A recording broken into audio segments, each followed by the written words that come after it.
За сайн байцгаана уу? Та бүхэндээ Монгол бичгийн тухай товчхон танилцуулъя.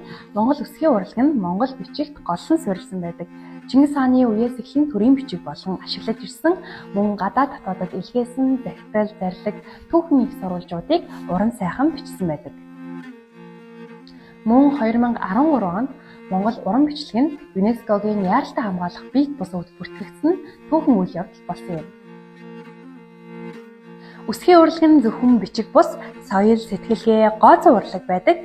Ийм ч учраас үүнтэй холбоотойгоор Монгол Улсын их сургуулийн Монгол хэл шинжилгээний тэнхимээс ардын багш Чойжил Сүрэнгийн нэрэмжит Монгол бичгийн улсын урал дааныг 24 дахь жилдээ 2026 оны 4-р сарын 18-ны өдөр зохион байгуулах гэж байна.